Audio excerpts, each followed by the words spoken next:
Jannah, the Prophet of Allah, he tells us that you'll pick up a fruit. You don't even pick it. You see a fruit in paradise and you just have to wish it. You just have to desire it and that fruit will come to you. Then you take a bite. The Prophet of Allah tells us it'll be the most amazing thing you ever tasted in your life. Then the next bite from the same fruit will be better than the first. And for eternity in Jannah, you will never ever taste that first bite ever again. It will only get better and better and better for eternity. When you see your wife, sorry sisters man, but I got to tell the brothers the truth, you know. When you see your wife in Jannah for the first time, it is said you will be lost in awe for 40 years.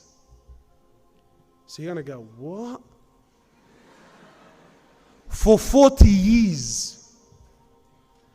Then when you look away and look at her again, she's going to be more beautiful than when you first looked at her. Today, the most beautiful girl in this world, you look at her for 4 minutes, you say, bro, is her line, is her nose out of line? Yeah? Over there, it only gets better. Over there, she only gets better. And your wife, so your wife of dunya, if she's there with you, you know, people ask me, bro, is my wife going to be there in Jannah? I'm thinking, cuz really, do you really want her there, bro? Isn't it enough? You had her here, you want her there as well? But if she's there with you, the Prophet of Allah tells us that your wife's beauty compared to the beauty of Hur al-Ain is like the light of a candle compared to the light of the sun. Uncomparable. All this Allah has prepared for you. Houses, not houses. The Prophet of Allah, he tells us your tent. Do you guys have tents? Do you know what a tent is? Yeah, khayma. Your tent, you know, when you go camping. The Prophet of Allah tells us your tent in Jannah, not your house, your tent in Jannah will be carved out of one single pearl, the height of which is 60 miles high and 60 miles wide. This is your tent. Your palaces in Jannah, their bricks will be made of gold and silver. The mortar that brings the bricks together will be made of musk. All this is for you in Jannah. All this is for those who are holding on, for those who are patient for that little bit in this world. All this Allah has prepared as a reward for you. But you know what's the most amazing thing in paradise? Is in Jannah, Allah will collect us all together, insha'Allah, in Jannah. And Allah will speak to us. Imagine. Authentic hadith. I want you to really, honestly, my brothers, I really want you to imagine this. All jokes aside now. In Jannah, Allah Azza wa Jal, He will gather us all and He will speak to us. And Allah will say to you, my brother and my sister, is there anything more that you want? Is there anything I can do for you? Imagine Allah speaking to you like this. Imagine Allah says to you, is there anything more that I can do for you? So we will say, oh Allah, you saved us from hellfire. You entered us into the paradise. You have allowed us to live forever and ever in your Jannah. You have given us all of these luxuries. Oh Allah, what more could we possibly ask for? So Allah will say, so are you content? We will say, oh Allah, we are so content, there is nothing more we can possibly ask for.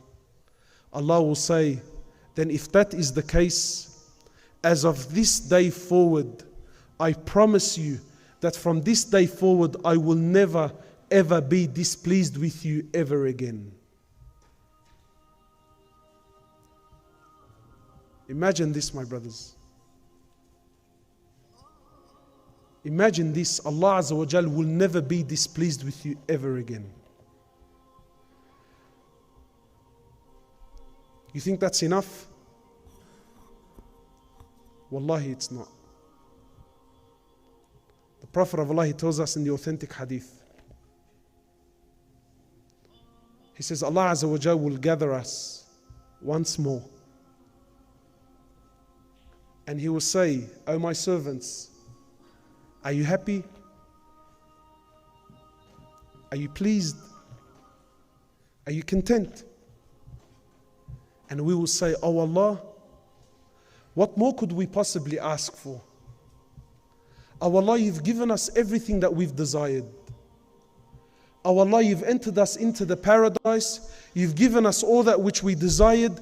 And oh Allah, you've promised us that you will never be displeased with us ever again. Oh Allah, what more could we possibly ever ask for? So Allah will say to you and I, my brothers and sisters, Allah will say, as of this moment, I will remove the veil and you will see me with your very eyes.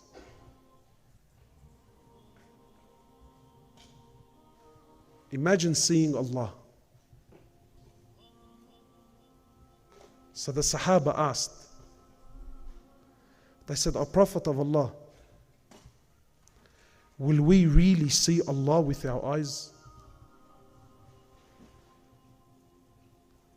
So the Prophet of Allah, he says, he points to the full moon. He says to them, do you see the full moon? They said, yes. He said, you will see Allah like you see the full moon with no difficulties whatsoever.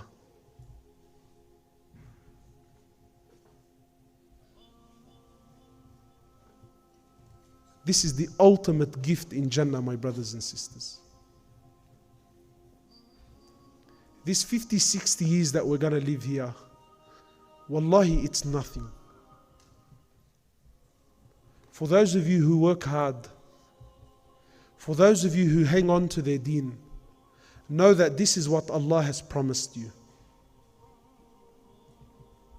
This is what Allah has promised the believers. Imagine seeing Allah with your own eyes.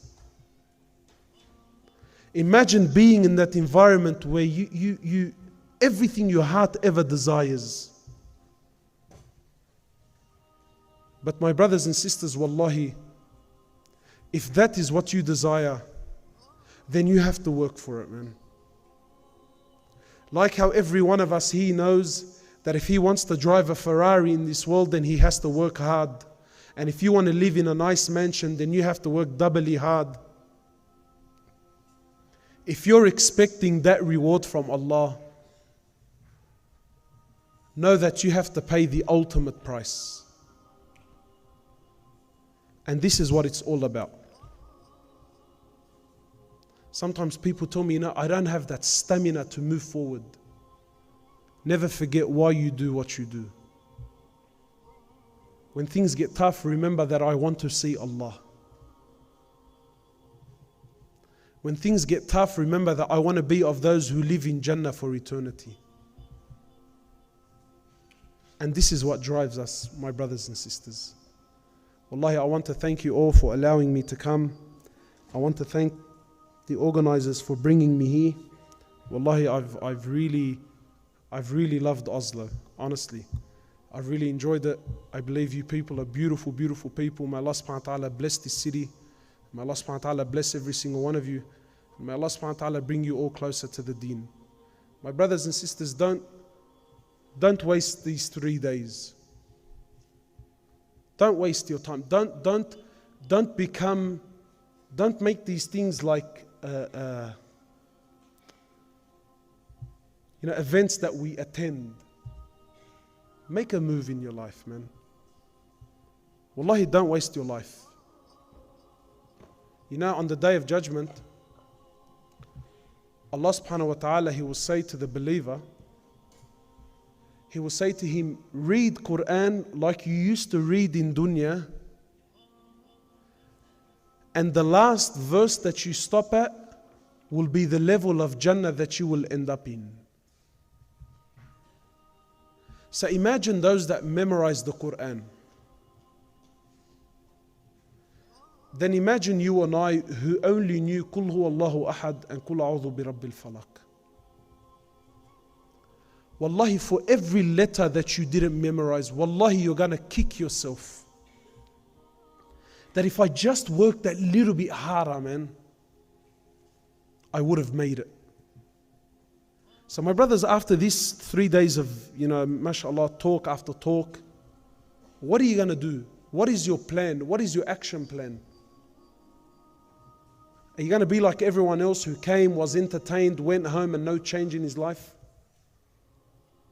Or are you going to be from those people who are going to make promises to Allah? You know, my brothers, the race is on, the competition is on. Sahaba are already there. Where do you want to end up? Do you want to be with Rasulullah in Jannah?